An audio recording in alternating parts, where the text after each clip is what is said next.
Hey everyone, the Fair Dinkum Veggo here. How are you today?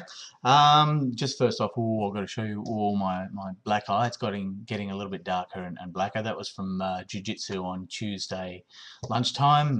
Copped the knee to the eye, so don't panic. I'm all right. It's just a black eye. Everything's cool, guys. First thing to touch on today, just a little quick brief to say g'day. I'm still the Fair Dinkum vegetarian, and I noticed during the week, last week, they had on MasterChef. I think if you caught my last video, you'll see that I said, come on MasterChef, get on some veggie recipes, go out and do it. This week they actually had a vegan challenge, or part of the challenge someone had to cook a vegan meal. I also noticed in the Age Australian newspaper during the week they said there was an article there called "Help the Vegans Are Coming." So look, let's keep it out there. It's good to see that the mainstream media and everyone's touching on becoming vegetarian or vegan. I think that's a good thing. Also, sort of in changing positions, my daughter, who actually sort of initiated my step into vegetarianism, she's becoming more of a vegetarian, and she now identifies herself as a veggie, which is quite funny. She says, "Everyone, I can't eat that because I'm a vegetarian," which is really cute coming from a 6-year-old. But good on her, and I'm here to help her in any way possible. Little tip again throughout the week, I experimented with a recipe, and I think I said that I'll do recipes for all you guys. So I experimented with a recipe with a product that's recently come out here in Australia called Quorn, Quorn, Quorn. I've had their burgers before, the southern burgers, and they were quite nice. But this time I actually did it with my children, and I made spaghetti bolognese with the Quorn frozen mince. If you want to follow this recipe, it's fine. It probably tastes really bland, but look, the kids loved it, and more importantly, they didn't even notice that they weren't eating mince. My little 3-year-old boy loves his meat.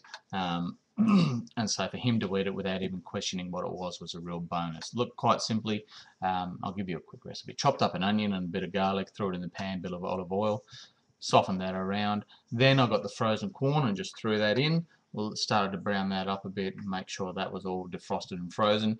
In another bowl, I put a tin of tinned tomatoes, I put a tin of baked beans, and a fairly generous splodge of tomato sauce, and I blended all that in together so it looked like a nice, thick, rich sauce.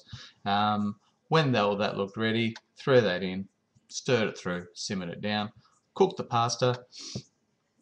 So while that was simmering, pasta was cooking. Pasta was ready with a bit of salt in the water. Cooked it for about 10 minutes. When pasta was ready, took it out, drained it, cooled it, and then served the sauce on top of it, the bolognese sauce. Kids ate it, didn't even bat an eyelid. My daughter, who's becoming vegetarian, sort of said, "But I don't like meat, Daddy," and so I had to take her aside and go, "Look, it's this stuff called corn, and it's not meat, but it's made to look like meat, and Charlie won't know anything about it."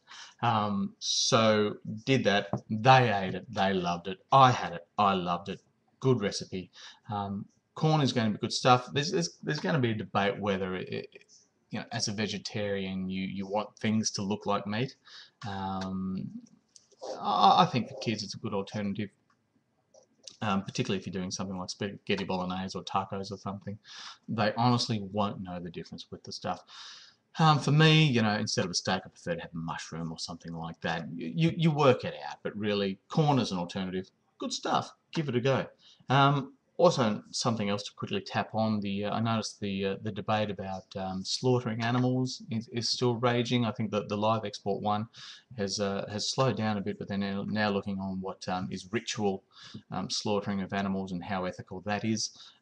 So again, I think that was on the front page of the paper today. So that look, there's plenty out there happening in the world of changing food diet and changing our habits to food. Also, throughout the week, there's a couple of really good YouTube things that you've got to go have a look at. They're both videos through the TED American site, where they've just uploaded about 900 video and talks on people who do talks. Two of my favourite that I showed my wife throughout the week was a guy called Mark Bittman, who's been a food editor for the New York Times for about 30 years.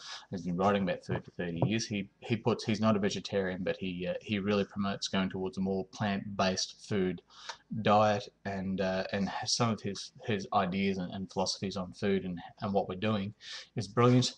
And the other one was the Jamie Oliver one, the famous chef Jamie Oliver.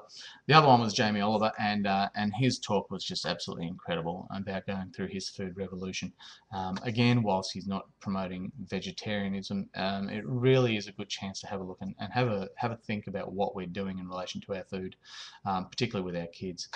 And so yeah, those were two really good videos. I showed my wife, and she's now sort of thinking about her food and what it means to her. So look, there's a lot going on in the world. I believe that there's going to be we're at a precipice in relation to food and what food is doing. Food is medicine, and I'm probably going to start to explore a lot of those options. About, I think Hippocrates said, heal thyself by food, and food will heal thyself, or something like that. I've misquoted, but basically, you are what you eat, I think it's being paraphrased too, and it really is true.